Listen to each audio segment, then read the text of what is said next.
Hello student, कैसे हैं आप लोग। तो हम देख रहे हैं कि आप लोग जो है पढ़ाई नहीं कर रहे हो। ठीक है। तो जो चीज़ आपको मिल जा रहा है अभी, ये समझ के चलो कि पूरी लाइफ भर काम करेगा ये।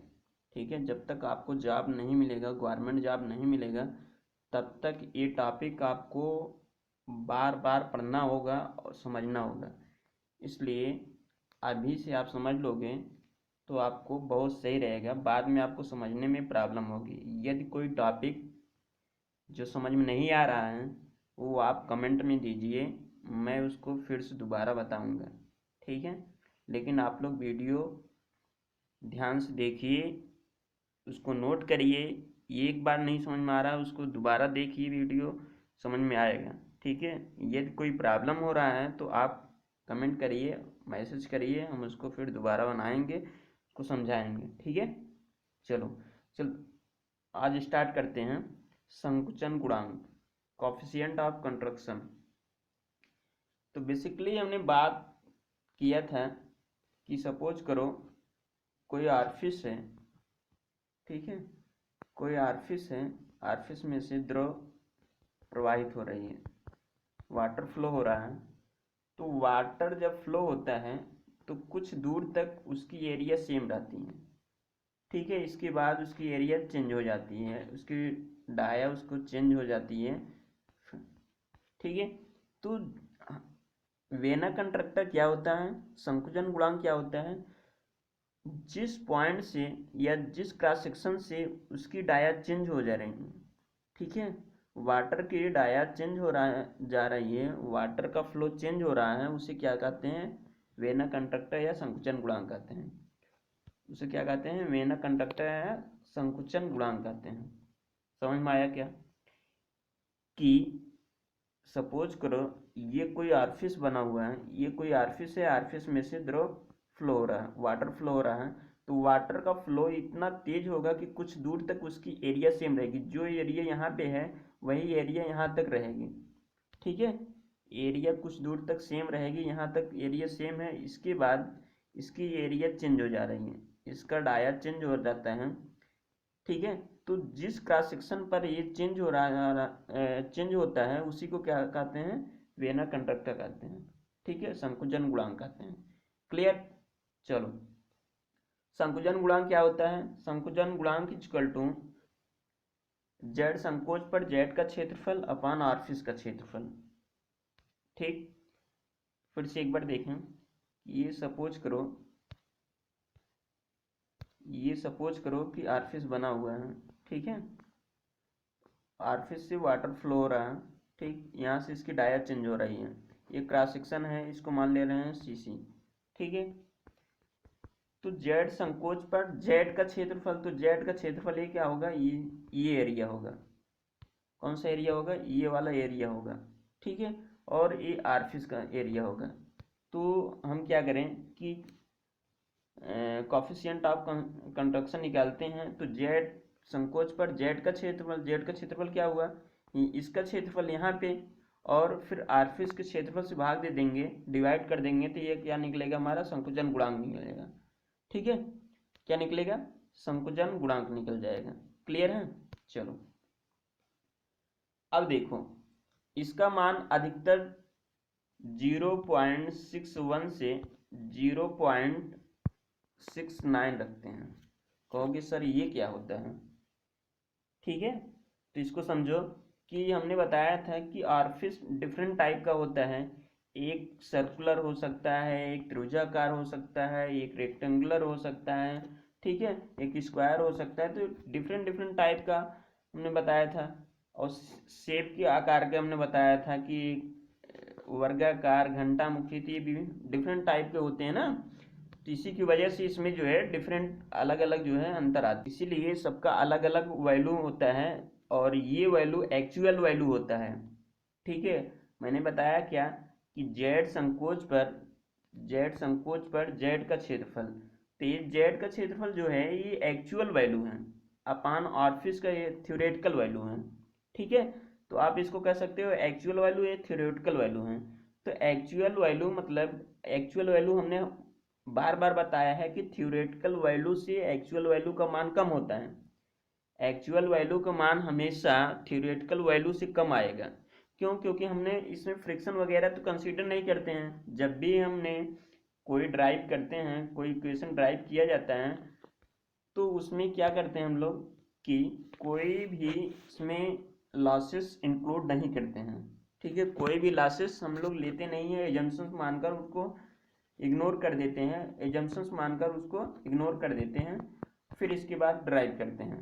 तो ये जो है, इसीलिए थ्योरेटिकल वैल्यू जो आती है, जो इसमें फ्रिक्शन वगैरह कंसिडर नहीं किया जाता है, फ्रिक्शन वगैरह जो लॉसेस की वजह से इसकी वैल्यू कम हो जाती है। ठीक है, एक्चुअल वैल्यू जो है कम हो जाती है थ्योरेटिकल वैल्यू से। क्लियर है? एक्चुअल वैल्यू कम हो जाती है किससे? थ्योरेटिकल वैल्यू से। क्योंकि उसमें अब जो एक्चुअल वैल्यू लेंगे तो उसमें हमारा जो है इसमें लॉसेस वगैरह सब इंक्लूड होगा। लेकिन हम थ्योरेटिकल जो लेते हैं, जो थ्योरेटिकल हम लोग ड्राइव करते हैं, उसमें हम लोग लॉसेस को इंक्लूड नहीं करते हैं। ठीक है, उसको एजम्पशंस मान लेते हैं।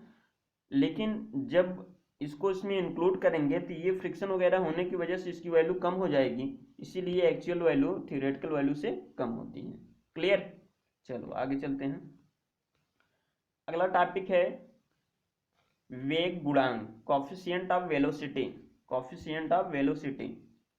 ठीक है, तो जस्ट लाइक दिस, जेड संकोच पर, जेड संकोच पर जेड का, जेड संकोच पर हमने बताया है कि हमेशा हम एक्चुअल वैल्यू कंसीडर करते हैं। ठीक है, एक्चुअल वैल्यू कंसीडर करेंगे और एक्चुअल वैल्यू का मान थ्योरेटिकल वैल्यू से कम आएगा। तो इसमें हम वेलोसिटी, कॉफिशिएंट ऑफ वेलोसिटी लेंगे, तो वेग गुणांक क्या हो जाएगा कि ये वास्तविक वेग होगा, जेड पर वास्तविक वेग अपान थ्योरेटिकल वेग।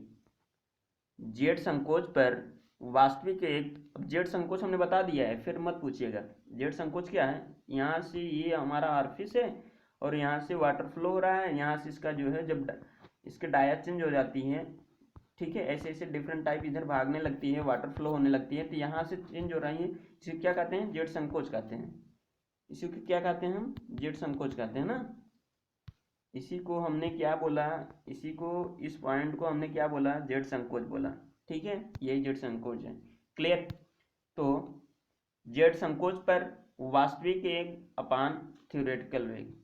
ठीक है, थ्योरेटिकल वेग अपान वास्तविक वेग, सैद्धांत वास्तविक वेग अपान सैद्धांतिक वेग के अनुपात को हम क्या कहते हैं? वेग गुणांक कहते हैं। इसे किससे किससे डिनोट करते हैं? इससे सी बी से डिनोट करते हैं, सी बी से डिनोट करते हैं। सी मीन्स क्या है? सी मीन्स कॉफिशिएंट है, कॉफिशिएंट, और वी मीन्स क्या है? वेलोसिटी। ठीक है, वेलोसिटी। सी मीन्स क्या है? सी मीन्स है कॉफिशिएंट और वी मीन्स क्या है? वेलोसिटी। क्लियर? तो ये हो गया कॉफिशिएंट ऑफ वेलोसिटी। क्लियर? अच्छा, इसका मान क्या होता है? इसका मान ये 0.95 से, सॉरी 0.95 से 0.99 रखते हैं। ठीक है, 0.95 से 0.99 रखते हैं, बट यदि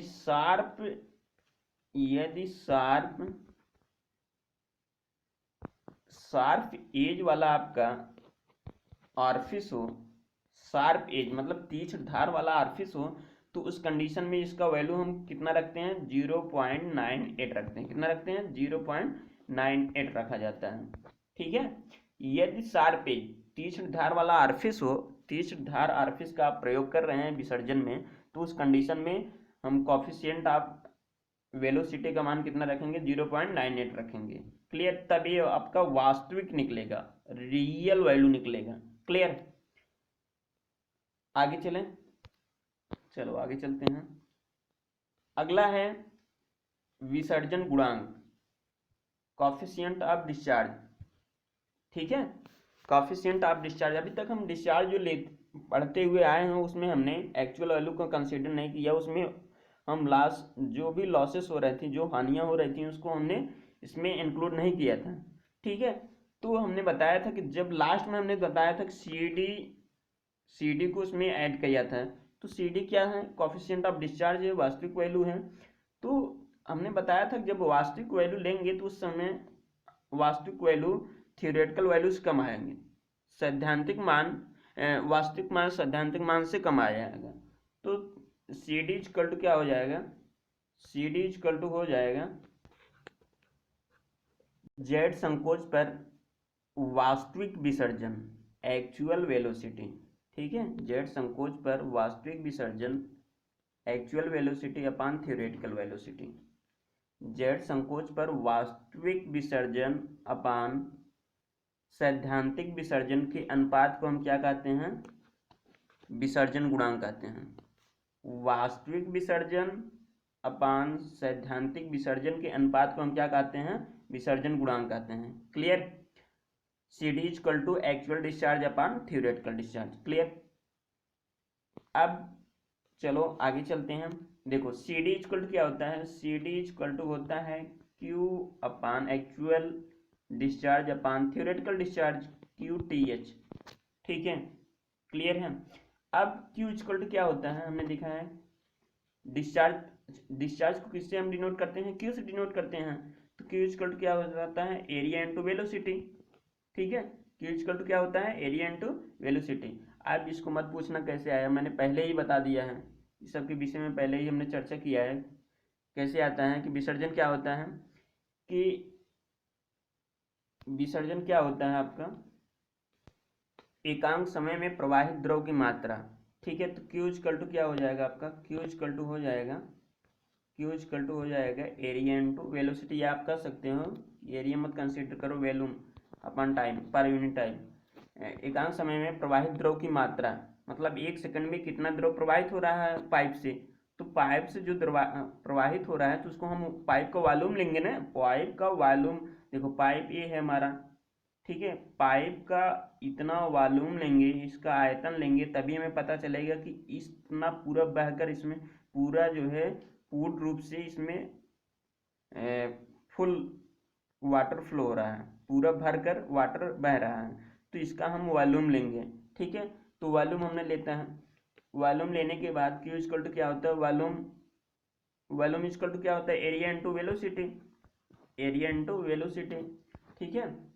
देखो कैसे आया, फिर से समझो, Q equal to volume upon time. Clear है। अब वॉल्यूम हमारा क्या होता है, हम वॉल्यूम को किस में लेते हैं, घन मीटर में लेते हैं। क्लियर।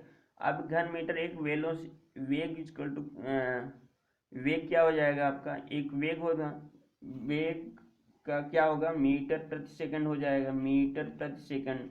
तो ये हमारा टाइम v बाई टी हमारे निकल गया मीटर प्रति सेकंड से। अब इसमें एक हमें एम की और 2 एम की और ज़रूरत है, 2 मीटर की और ज़रूरत है, या मीटर स्क्वायर की ज़रूरत है, आप कह सकते हो।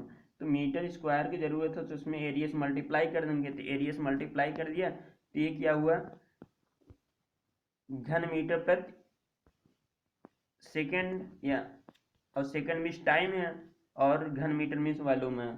तो आप कह सकते हो कि क्यू इक्वल टू क्या होता है, एरिया इनटू वेलोसिटी। क्लियर, समझ में आया। अब v वेलोसिटी इक्वल टू क्या होता है, √2gh होता है ना, √2gh होता है,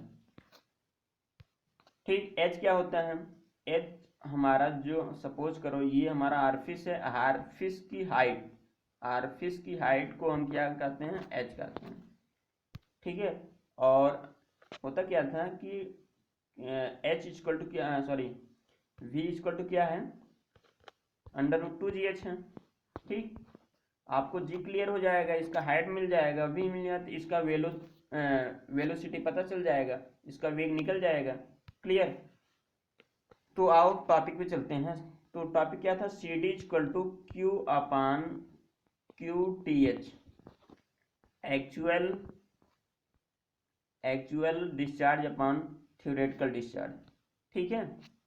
अब थ्योरेटिकल डिस्चार्ज को इसको मल्टीप्लाई कर देते हैं कि उसे ये एक्चुअल डिस्चार्ज हमारा निकल जाएगा, ठीक है।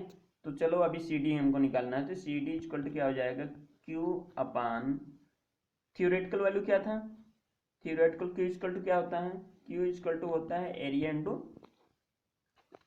वेलोसिटी, और वेलोसिटी इक्वल टू क्या था कि √2gh था, √2gh। ठीक है, तो यहाँ पे हम क्या करें, यहाँ पे मैं क्या करूँ कि थियोरेटिकल डिस्चार्ज इक्वल टू क्या हो जाएगा, ये एरिया इंटू वेलोसिटी, और वेलोसिटी के √2gh है। तो यहाँ पे क्या हुआ, सी डी इक्वल टू हो गया, C D equal to actual discharge upon A into √2gh हुआ। Clear, C D equal to Q upon A √2gh क्या आया, C D equal to Q upon A √2gh। A means area है, H means height है आर फिश का, G miss gravity है, इसको 10 ले सकते हो या 9.81 ले सकते हो। ठीक है, तो ये आपका एक्चुअल डिस्चार्ज निकल के आ जाएगा।